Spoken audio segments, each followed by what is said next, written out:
जय हिंद दोस्तों। मध्य प्रदेश आज शाम की 10 बड़ी खबरें। अभी तक आपने इस चैनल को सब्सक्राइब नहीं किया तो फटाफट से इस चैनल को सब्सक्राइब जरूर कर ले, क्योंकि दोस्तों आपको रोजाना मध्य प्रदेश की बड़ी खबरें देखने को मिलेगी। पर्यावरण दिवस पर सीएम शिवराज सिंह चौहान ने की महत्वपूर्ण घोषणा। जी हां दोस्तों, 5 जून विश्व पर्यावरण दिवस के मौके पर सीएम शिवराज सिंह चौहान ने मध्य प्रदेश में बड़ी घोषणा की है।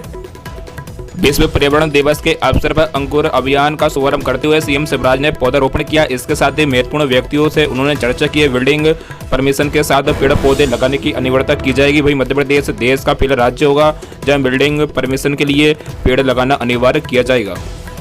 जी हां दोस्तों, सीएम शिवराज ने लोगों से अपील की है कि अधिक से अधिक संख्या में अंकुर अभियान से जुड़े और पौधे लगाए। सीएम शिवराज ने घोषणा की है कि प्रतिभागियों को जिलेवार चयन कर वृक्ष वीरों और वीरांगनाओं को सम्मानित किया जाएगा। राज्य में अब बिल्डिंग परमिशन के साथ पेड़ पौधे लगाने की अनिवार्यता की जाएगी। जी हां दोस्तों, सीएम शिवराज सिंह चौहान ने कहा कि मैंने रोज एक पेड़ लगाने का निश्चय किया है। पौधा लगाते समय मैं महसूस करता हूँ कि मैं जीवन रोप रहा हूँ। पेड़ स्थायी ऑक्सीजन के प्लांट है। एक वृक्ष लाखों जीव जंतुओं को जीवन देता है।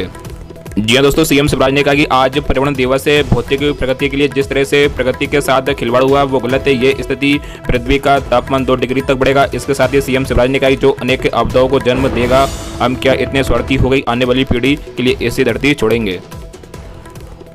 एमपी बोर्ड रिजल्ट तैयार करने स्कूलों को आ रही है दिक्कत, मंत्री परमार ने कही बड़ी बात। जी हां दोस्तों, मध्य प्रदेश में एमपी बोर्ड 10वीं 12वीं की परीक्षा को निरस्त कर दिया गया। परीक्षा निरस्त होने के बाद जहां विद्यार्थियों को बड़ी राहत मिली है, वही माध्यमिक शिक्षा मंडल को परिणाम तैयार करने में काफी दिक्कतों का सामना करना पड़ रहा है। ऐसी स्थिति में समय सीमा तक रिजल्ट तैयार करने की जिम्मेदारी निजी स्कूलों को सौंपी गई है। वही मंडल ने आदेश जारी कर एमपी बोर्ड से जुड़े सभी स्कूलों को 11वीं की परीक्षा रिजल्ट की मांग की है। जी हां दोस्तों, दरअसल एमपी बोर्ड 9वीं और 11वीं की परीक्षा रिजल्ट को जल्द से जल्द जारी करना चाहता है, लेकिन समय सीमा के बावजूद 5% निजी स्कूल भी रिजल्ट मंडल को नहीं भेज सके। निजी स्कूलों का कहना है कि परीक्षा निरस्त होने की वजह से और इंटरनल असेसमेंट नहीं लिए जाने की वजह से कई बार परीक्षा परिणामों को तैयार करने में भारी मशक्कत का सामना करना पड़ रहा है। जी हां दोस्तों, इस मामले में स्कूल शिक्षा मंत्री इंद्र सिंह परमार का कहना है कि बच्चे के स्वास्थ्य संबंधी सुरक्षा से बड़ा कुछ नहीं है। बहुत गंभीरता से ये निर्णय लिया गया। कोई तकनीकी अड़चन नहीं आएगी, हर काम समय पर पूरा किया जाएगा।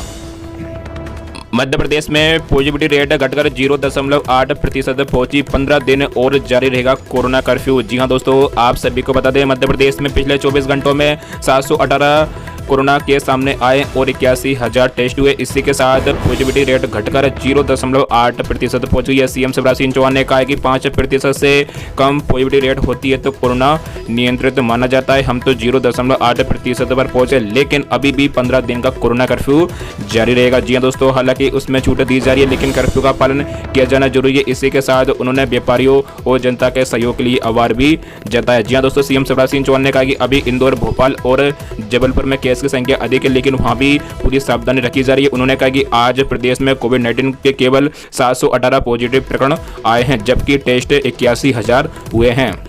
ये और राहत की बात है, प्रदेश का पॉजिटिविटी रेट घटकर 0.8% पहुंच गया है। जी हां दोस्तों, सीएम ने कहा कि अगले 15 दिन तक कोरोना कर्फ्यू जारी रहेगा। हालांकि उसमें अलग अलग स्थान पर छूट दी जा रही है, मगर अभी कुछ दिन और सावधानी बरतने की जरूरत है। कॉलेजों में प्रवेश दिलाने में मध्य प्रदेश 23वें नंबर पर। जी हां दोस्तों, प्रदेश में उच्च शिक्षा को लेकर ज़्यादातर स्टूडेंट की दिलचस्पी नहीं है या फिर किसी अन्य कारण से कॉलेज में एडमिशन नहीं ले रहे हैं। यही वजह कि हायर एजुकेशन के लिए स्टूडेंट का रजिस्ट्रेशन ज़्यादा नहीं हो रहा। इसका खुलासा हुआ नीति आयोग की रिपोर्ट में। आयोग द्वारा जारी की गई सस्टेनेबल डेवलपमेंट गोल की रिपोर्ट में सामने आया कि प्रदेश में 18 से 23 वर्ष के बीच सिर्फ 21.5% स्टूडेंट कॉलेजों में प्रवेश ले रहे हैं। इस मामले मध्य प्रदेश अपने पड़ोसी राज्य छत्तीसगढ़ में सिर्फ 3% अंक आगे। जी हां दोस्तों, आयोग द्वारा कॉलेजों में प्रवेश के आंकड़े को 50% तक लाने का लक्ष्य दिया गया था, लेकिन इसके बावजूद सिर्फ एक ही राज्य इस लक्ष्य को पूरा कर पाया है, जबकि अन्य कोई भी राज्य इसके करीब तक भी नहीं पहुंच पाया है। रिपोर्ट के अनुसार नीति आयोग द्वारा इस वर्ष के लिए सभी राज्यों को 50% तक हायर एजुकेशन में पंजीयन कराने का लक्ष्य दिया था, जिसे देश भर में सिक्किम ही पूरा कर पाया। वही राजस्थान 23, तमिलनाडु 49, तेलंगाना 36.9, त्रिपुरा 19.9, उत्तर प्रदेश 25.8, उत्तराखंड 39.1 और पश्चिम बंगाल में 19.3% रहा प्रवेश। मध्य प्रदेश में इस बार घट सकता है सोयाबीन का रकबा। जी हां दोस्तों, सोया स्टेट कहे जाने वाले मध्य प्रदेश में सोयाबीन का प्रमाणित बीज नहीं मिल पा रहा है। जिन व्यापारियों के पास सोयाबीन का स्टॉक रखा है वे 9,000 रुपये प्रति क्विंटल के हिसाब से उसे बेच रहे हैं, लेकिन अंकुरण की कोई गारंटी नहीं दे रहे हैं। बीज निगम और सोसाइटी के पास भी प्रमाणित बीज उपलब्ध नहीं है। इस कारण किसान उड़द, ज्वार और मक्का की खेती पर फोकस कर रहे हैं। इससे प्रदेश में इस बार सोयाबीन का रकबा घट सकता है। जी हाँ दोस्तों, जिन किसानों ने खेत की मिट्टी पलटने के लिए पिलाऊ कराया था, उन्होंने अब खेत को तैयार करने का कार्य प्रारंभ कर दिया। इसके अलावा जिन खेतों में किसानों ने हार्वेस्टर के माध्यम से गेहूं की फसल कटाई की थी, उनमें गेहूं के पौधे के जो अवशेष खड़े हुए थे, मानसून पूर्व हुई अल्प और जोरदार बारिश से खेतों की अकाई जुताई का रास्ता साफ हो गया। बारिश से पूर्व बोवनी की तैयारी कर रहे हैं। इससे मौका देकर फसल बोवनी प्रारंभ की जा सके। इसके चलते खाद, बीज, डीजल का भी स्टॉक कर रहा है। जी हाँ दोस्तों, वर्तमान में कृषि मंडी में सोयाबीन का भाव 6,800 रुपये प्रति क्विंटल चल रहा है।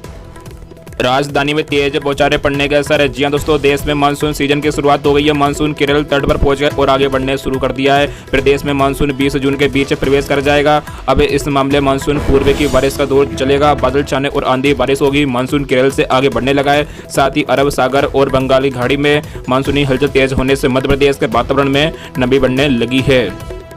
जी हाँ दोस्तों, मौसम विज्ञान केंद्र के पूर्व वरिष्ठ मौसम विज्ञानी अजय शुक्ला ने बताया कि वर्तमान में एक पश्चिमी विक्षोभ जम्मू पर ऊपरी हवा के चक्रवात के रूप में बना हुआ है। दक्षिण पश्चिमी उत्तर प्रदेश और उससे लगे मध्य प्रदेश पर एक ऊपरी हवा का चक्रवात बना हुआ है। इस चक्रवात से लेकर एक द्रोणिका लाइन कर्नाटक से तमिलनाडु तो बनी हुई है। इस वजह से मध्य प्रदेश में लगातार नमी आ रही है। इस वजह से शनिवार रविवार को राजधानी सहित प्रदेश के अधिकांश जिलों में रुक कर तेज बौछारें पड़ने की संभावना है।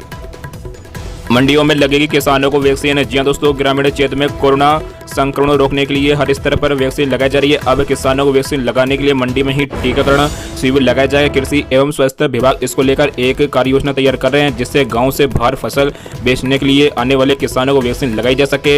इसके साथ ही हम वालों को भी वैक्सीन लगाई जाएगी। आमतौर पर लोग गाँव से बाहर काम पड़ने पर ही शहर आते हैं, जबकि किसानों को सब्जी एवं अन्य फसल बेचने के लिए आए दिन शहर आना पड़ता है। ऐसे में उन्हें कोरोना से बचाने के लिए वैक्सीन लगाना जरूरी है। गांव के फ्रंट लाइन वर्कर की तरह ही किसानों को वैक्सीन लगाई जाएगी, जिससे वे गांव जाकर परिवार एवं गांव के अन्य लोगों में संक्रमण न फैलाए। हालांकि गांव में भी वैक्सीन लगाई जा रही है, जिसकी रफ्तार धीमी है।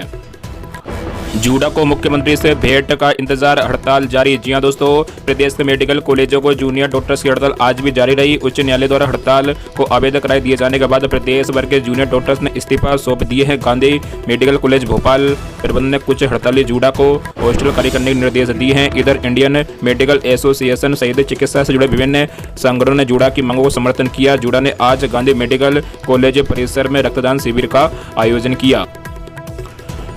जी हाँ दोस्तों, जूडा का कहना है कि जिस हॉस्टल में रहते हुए घर से दूर रहकर पिछले साल से जोखिम के बावजूद वैश्विक महामारी में मरीजों की सेवा की, आज उसी कॉलेज से अपमानित करके हॉस्टल खाली करने के आदेश दिया जाना कहाँ तक उचित है। हाईकोर्ट के आदेश और सरकार के तेवर देखकर जूडा के तेवर नरम पड़ चुके हैं और उसे मुख्यमंत्री से भेंट के लिए समय मिलने का इंतजार है। सूत्रों का कहना है कि मुख्यमंत्री से भेंट के बाद उनके समक्ष अपनी बात रखकर जूडा हड़ताल वापस ले लेगा। 30 दिन और बढ़ाई पेरोल की अवधि, नरोत्तम मिश्रा की घोषणा। जी हां दोस्तों, मध्य प्रदेश की जेलों में बंद कैदियों को दी गई पेरोल में 30 दिन की और वृद्धि की गई है। प्रदेश के गृह एवं जेल मंत्री डॉक्टर नरोत्तम मिश्रा ने इस बात की घोषणा की कि कोरोना के चलते कैदियों को पेरोल दी गई थी। मध्य प्रदेश के सभी जिलों की जेलों में बंद 4,500 से ज्यादा कैदियों को सरकार ने 60 दिन की पेरोल दी थी। इसका उद्देश्य था कि कोरोना तेजी के साथ फैल रहा था और कैदियों के संक्रमण के चलते कई जेल कोरोना के नए केंद्र न बन जाए। जी हां दोस्तों, इसके लिए हाईकोर्ट की अनुशंसा पर बने नियमों का पालन किया गया था और कैदियों के लिए गाइडलाइन निर्धारित करते हुए चयनित कैदियों को यह पेरोल दी गई थी। गृह एवं जेल मंत्री डॉक्टर नरोत्तम मिश्रा ने शनिवार को दतिया में पत्रकारों से बातचीत करते हुए कहा कि क्योंकि अभी कोरोना पूरी तरह से खत्म नहीं हुआ है, इसलिए एहतियात के तौर पर पेरोल की अवधि में 30 दिन की और वृद्धि की जा रही है। यानी अब कैदियों को कुल 90 दिन की पेरोल अवधि मिलेगी।